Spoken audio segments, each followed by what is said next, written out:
l'invité de la matinale. KTO Radio. Ça fait maintenant 2 semaines que le carême a commencé. Un temps de conversion, un temps de prière, un temps de partage à vivre aussi en famille. Mais comment y initier ses enfants ou ses petits-enfants ? Il n'est pas trop tard pour le faire ou pour y réfléchir. Et pour nous aider, on reçoit ce mercredi Inès Doissonville. Bonjour. Bonjour, merci de m'accueillir. Merci d'avoir accepté notre invitation en direct sur KTO Radio. Vous êtes auteur de nombreux livres et supports audio spirituels à destination des enfants et notamment des propositions pour le carême. On peut citer par exemple Raconte-moi la belle histoire de Pâques et de la résurrection aux éditions Artege. Peut-être que certains auditeurs vous connaissent aussi à travers vos publications sur les réseaux sociaux, notamment sur Instagram. Inès Doissonville, une question plus personnelle pour commencer. Comment vous vivez, vous, ce carême en famille ? C'est un challenge. C'est un challenge parce que je trouve que le carême, c'est quelque chose qui se vit vraiment dans notre cœur. Donc c'est assez personnel. Cependant, on est responsable de l'éducation aussi à la fois de nos enfants. Donc c'est inviter nos enfants à faire cette expérience intérieure, ce chemin, ce désert intérieur auquel Jésus nous invite, mais sans le faire, enfin, que ce soit quelque chose qui soit fait avec amour, une recherche intérieure de Jésus faite avec amour, et en même temps, il faut les guider là-dedans parce qu'ils savent pas faire, les enfants, donc faut les inviter à cette rencontre intérieure qui est très intime. Mais on pourra pas donner la foi à nos enfants puisque c'est une grâce. Par contre, on peut créer les conditions pour que cette rencontre avec le Seigneur se fasse, vous voyez? Et parmi les 3 piliers du carême, on a bien sûr la prière. Inès Doissonville, quelle est la spécificité de ces temps de prière en famille durant le carême ? Alors nous, j'avoue que là, cette année, les temps de prière en famille ressemblent à ceux, habituels. Les autres années, ce qu'on avait fait, mais il est pas trop tard comme vous dites, on est qu'à 2 semaines, donc on peut reprendre. Ce qu'on faisait avec les enfants pendant le carême, c'est que, pendant la prière, ce qu'on rajoutait, on arrive à faire la prière tous les soirs, là, on a cette chance-là. Mais pendant le carême, généralement, ce qu'on rajoutait, c'est qu'on apprenait une prière de l'église comme, je sais pas, le Souvenez-vous, la prière à Saint-Michel-Archange. Il y a plein de magnifiques prières qui existent. Et on se donnait le temps du carême pour apprendre une nouvelle prière en famille ou le Salve Regina. Ce qui fait que maintenant, les enfants connaissent un bon nombre par cœur, un bon nombre de prières de l'église. Ça peut être, voilà, ça peut être ça. Ça peut être pour ceux qui n'ont pas l'habitude de prier ensemble en famille, de faire juste un Je vous salue Marie, un Notre Père peut-être. Hmm. En fait, le piège du carême, c'est de se dire yes, c'est le carême, on va tout changer. On va prendre des grandes résolutions. On va faire ceux qui sont pas habitués à prier, de dire je vais dire un chapelet par jour. Très bien, mais en fait, le risque, c'est de se décourager parce qu'il faut y aller. Vaut mieux aller petit pas par petit pas. Donc, ceux qui ne sont pas habitués à prier, peut-être juste commencer par une petite prière. Je vous salue Marie, notre Père, s'il te plaît, merci, pardon. Ceux qui ont déjà bien l'habitude, peut-être ajouter une dizaine de chapelets au lieu du juste Je vous salue Marie, notre Père. Et puis, ceux qui sont déjà à la dizaine, pourquoi pas rajouter une prière ou un chapelet. Voilà. Essayer de faire un petit pas. Parce que Et, le risque, c'est d'être trop gourmand. et comment réussir à rassembler tous les âges au même moment ? On imagine que c'est pas toujours simple. Oui, c'est notre cas parce on a des petits et des adolescents. Alors nous, la chance qu'on a, c'est que c'est quelque chose qui est très institué dans notre rythme, dans nos rituels entre guillemets. Les enfants savent que après le dîner et avant d'aller se laver les dents et soit de retravailler pour les ados, d'aller lire ou de se coucher pour les petits, c'est la prière. Donc on fait le dîner, on dîne, on remplit la vaisselle et on sait qu'on se retrouve tout de suite après. Le Donc en prière, je pense ritualiser, que quoi, ça, le ouais. fait d'avoir un rituel bien accepté, bien connu de tous, que ce soit avant de partir à l'école, que ce soit, je trouve qu'avant de se coucher, c'est quand même assez. Tout le monde est là encore à la maison. C'est pas mal, mais il faut que ce soit ritualisé, Hmm. sinon on trouvera toujours. Mais même pour nous, même pour notre prière personnelle, moi je vois bien que si je prends pas mon temps de prière au lever du lit, je vais toujours me dire dans 5 minutes, dans un quart d'heure ou tout à l'heure ou quand les enfants seront sortis de l'école et puis finalement tac tac tac on décale et on arrive le soir, on n'a pas prié. Donc là, je pense que le fait de se tenir à un horaire et de ritualiser son temps de prière aide à y être fidèle. Autre dimension, celle de la charité, du partage. Est-ce que vous avez un exemple d'action simple pour symboliser la charité ? Ouais, alors la charité, nous on la symbolise avec un bol qui est rempli de haricots. Alors ça c'est la charité en acte. Et dès que les enfants font un effort, ils mettent les haricots dans un autre verre. Donc on voit les haricots augmenter et à la fin du carême, on compte combien de haricots. Chaque haricot vaut 1 ou 2 euros. On se met d'accord sur les efforts plus ou moins gros et ça permet de faire un don à une association. Mais ça, vous me direz que c'est un peu pour des enfants, ça pique pas trop parce que finalement, c'est les parents qui font le chèque. Mais ça montre quand même qu'il y a une dimension charitable de la famille et que les efforts sont Mmh. transformés en offrande. Et sinon, bah, j'ai laissé chaque enfant choisir un effort de prière, un effort de jeûne et un effort de charité. Et pour mes enfants qui sont dans le scoutisme, je les ai encouragés déjà à reprendre leurs promesses scout, qu'on oublie parfois de dire, bah, en fait, tu t'es engagé ce jour-là, rendre chaque jour un service à quelqu'un. Est-ce qu'on peut renouveler cette prière et dire, voilà, chaque jour, tu te réveilles le matin en disant, je vais rendre un service gratuit sans le faire remarquer à tout le monde et leur faire expérimenter, surtout aux petits, qu'en fait, quand on fait le bien, quand on sert les autres, eh bien, on obtient soi-même de la joie, montrer qu'il y a plus de joie à donner qu'à recevoir. Et ça, les enfants, ils y sont très, très sensibles. C'est souvent la dimension la plus simple à intégrer, pour les enfants? Oui, je trouve. Je trouve parce que comme je vous dis, les enfants comprennent bien que quand on il y a beaucoup de joie à donner. Donc ils voient qu'en fait, oui, au début, ça pique un peu de les rendre service alors qu'on n'avait pas envie, mais finalement, on voit qu'on rend les autres heureux et que soi-même, on est fier de ça et qu'on est heureux de ça et qu'on est fait, en fait, pour aimer, pour être aimé. Et ça, oui, très jeunes, ils peuvent le comprendre. C'est plus concret, en tout cas, que la prière ou que, le jeûne. Le jeûne, Mmh. c'est quand même mystérieux, quoi. Dire: «Bah, tu te prives de quelque chose, ça fait plaisir au bon Dieu», bah, Mais justement, en parlant, du, jeûne, Inès, Doissonville, c'est la troisième dimension, troisième pilier du carême. Comment le vivre avec les enfants qui ne sont pas tenus de la même façon que les adultes de le faire?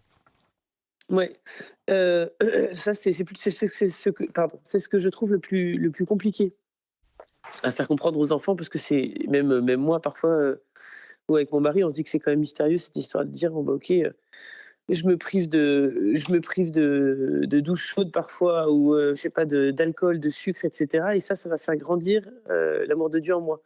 Moi ce que je leur explique c'est encore un mystère pour moi que j'ai pas fini de d'élucider, hein, même si par obéissance j'essaye de le faire. Ce que j'essaie de faire comprendre en tout cas à mes enfants, c'est que ce jeûne permet de faire grandir notre liberté, dans le sens où on pose des actes de volonté. C'est-à-dire mon corps me réclame du sucre par exemple, mais en fait c'est moi le chef donc non, je vais pas lui donner de sucre et ça remet un peu l'église au milieu du village. C'est-à-dire que ça permet à l'enfant de comprendre que c'est lui le chef de son corps et qu'il peut dire oui ou non, mais ça par amour pour Dieu. Mais ce qui est important de comprendre, c'est que dans tous ces efforts-là, finalement, si c'est juste une performance et de dire: «Je suis quand même pas mal, j'arrive à prier 10 minutes tous les jours, tout seul, j'arrive à rendre, 3 services à quelqu'un et puis, je fais pas mal de privations, j'ai coché toutes les cases du bon chrétien». Mais ça, en fait, on s'en fiche et même le bon Dieu, je pense qu'il va si c'est pas fait avec amour, si le but, c'est pas non plus de laisser plus de place à Dieu, de rencontrer le Seigneur, le carême, il est stérile. Enfin, ces moyens sont formidables, c'est les meilleurs moyens que l'Église ait trouvés. Mais pourquoi? Pour nous rapprocher de Dieu et c'est bien là l'enjeu du carême. Il y a L'enjeu aussi du la carême, c'est de cette rencontre avec le Seigneur et voilà, il faut pas oublier que ces efforts ne sont que des moyens et pas des fins en soi.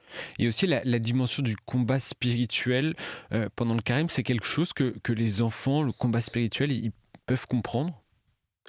Oui, c'est marrant parce que j'étais en caté hier avec des enfants donc de CM2, donc ils ont 10, 11 ans et justement on parlait du combat spirituel et si le côté combat alors souvent ils ont peur du diable, ils croient que c'est quelqu'un d'aussi puissant que Dieu, c'est le dieu du mal, alors qu'en fait déjà leur expliquer que le diable existe, qu'il est à l'œuvre, qu'il est puissant, qui veut no c'est sûr qu'il veut notre mal, mais qu'il est beaucoup moins puissant que Dieu puisque c'est une créature de Dieu. Ça déjà, ça les rassure de remettre le diable à sa place en disant voilà, un il est moins puissant que Dieu et 2 depuis que Jésus est mort sur la croix et ressuscité, il a perdu. Et maintenant il se déchaîne encore. On voit bien que le mal est à l'œuvre, donc il se déchaîne encore, mais il est enchaîné. Et que ce combat spirituel, voilà, les enfants, en ont bien conscience quand on leur explique que, souvent dans une situation, ils vont très bien, sentir cette ambiguïté de, j'ai envie de faire le mal et l'autre voix, vous savez, comme les 2 petits anges là dans Tintin, Mmh. un ange qui leur dit qui les pousse à avoir de mauvaises idées et un autre qui les pousse à avoir courage et à se ressaisir. Donc ça, même des enfants de 6 ans, 5 ans peut-être parfois, ils ont déjà cette conscience, de ce qu'on appelle le combat spirituel avec un grand mot, mais du bien et du mal en tout cas. Et vivre un carême en famille, c'est possible même si nos enfants sont des adolescents, des jeunes adultes? Ouais, bah, ça je trouve ça c'est là où je trouve ça plus difficile de vivre ça avec des adolescents parce que nos adolescents commencent à avoir une foi d'adulte finalement et qu'on va plus leur sortir des feutres et des cases Oui. à colorier, et que comme ils grandissent dans leur foi, bah, là pour le coup, j'ai l'impression que enfin surtout quand ils ont grandi dans des familles chrétiennes, il y a un moment où on leur a donné tous les outils pour que cette rencontre avec le Seigneur se fasse et après ça leur appartient. Donc il y a quelque chose à lâcher aussi. C'est-à-dire voilà, s'il veut rencontrer le Seigneur, ça se fera. S'il ouvre son cœur, ça se fera. Mais ça ne m'appartient plus, il y a quelque chose à lâcher. Cependant, je trouve qu'il y a peu aujourd'hui, s'il y a des auditeurs qui ont des idées de parcours, de carême à faire pour les adolescents, il y a peu de choses qui existent. Je trouve qu'ils sont un peu, il y a des aumôneries qui s'y mettent. Il y a une aumônerie d'un de nos enfants là qui a fait un super livret, mais vous voyez, c'est pas quelque chose qui est vulgarisé. Mmh. Hem Et voilà, il faut pas, je pense qu'il faut les laisser ce chemin, faut réussir à leur donner les éléments nécessaires pour que leur foi soit nourrie, mais en même temps, commencer à prendre cette distance, juste et pudique pour, les laisser, grandir dans leur chemin de foi, pas checker leurs efforts comme on peut le faire avec des enfants, vous voyez? C'est beaucoup plus facile de dire à un enfant de 6 ans: «Alors ton effort de pénitence, tu as pu le faire aujourd'hui?» On peut pas dire ça à un ado. Et si un enfant demande à quoi tous ces exercices spirituels servent, qu'est-ce qu'on peut lui répondre? Moi, je leur répondrai que les efforts sont très importants, pour, ce que je vous disais tout à l'heure, en fait. Mais redire que oui, les efforts sont importants parce qu'ils vont t'aider. C'est le meilleur moyen qu'ait trouvé l'Église pour nous aider à nous rapprocher de Dieu, à laisser plus de place dans notre cœur, dans notre vie, dans le temps de notre vie aussi, pour penser à Dieu, pour prier pour Dieu, pour rejoindre Jésus au désert. Mais c'est vraiment faire de la place et pour la remplir avec d'autres choses, avec du travail, avec des amis et autres. Et faire une place dans notre cœur pour que Jésus puisse l'occuper. Et c'est un moment béni du coup, c'est vraiment un temps particulier, et c'est un temps de joie du coup parce qu'on va pouvoir être plus présent à Jésus. Parce que souvent quand on dit carême, tout le monde tire la tête en disant: «Ah non, c'est le carême». Et moi j'essaye en tout cas de transmettre à mes enfants, le fait que ce temps soit un temps propice, pour se rapprocher de Dieu et du coup être plus heureux parce que c'est ça que je leur disais aussi. Je dis: «Le but du carême, c'est d'être plus heureux, plus joyeux, de savoir qu'on est sauvé, de savoir qu'on n'est jamais seul. On n'est jamais seul». C'est fou ça. Et en, Et et en résumé, pour conclure, Inès Doissonville, qu'est-ce qu'un carême réussi? Est-ce que vous avez un mot d'encouragement peut-être pour ceux qui nous écoutent et qui ont peur de le rater, entre guillemets? je dirais qu'un carême réussi, c'est pas un carême, performant. Ne comptez pas, si vous êtes un bon chrétien qui fait, le bon nombre d'efforts, mais voilà, plutôt choisir des efforts adaptés, en étant doux avec soi-même aussi, mais sans avoir peur non plus d'être exigeant. Enfin, je veux dire, c'est cette ligne de crête en disant: «Voilà, il faut que je mérite, je suis capable d'une certaine exigence, mais je vais pas m'accabler. Si je tombe, je me relève». Donc choisir des efforts adaptés en vue de laisser plus de place à Dieu, que c'est lui qui va faire le boulot après. Donc laisser plus de place à Dieu dans notre cœur, le laisser venir, prendre des temps de prière pour devenir, des saints et de devenir plus heureux et plus missionnaire dans notre monde qui a tellement besoin de Dieu, quoi. Merci Inès Doissonville pour tous ces bons conseils. J'en ai noté un ou deux personnellement. J'invite en tout cas les auditeurs à découvrir vos ouvrages qui sont destinés aux enfants et on peut noter le dernier, c'est qui va sortir mi-mars. Margot raconte le destin de femmes exceptionnelles aux éditions Artege. C'est bien ça? C'est exactement ça. Merci. Merci d'avoir été avec nous ce matin. Merci beaucoup, bonne journée.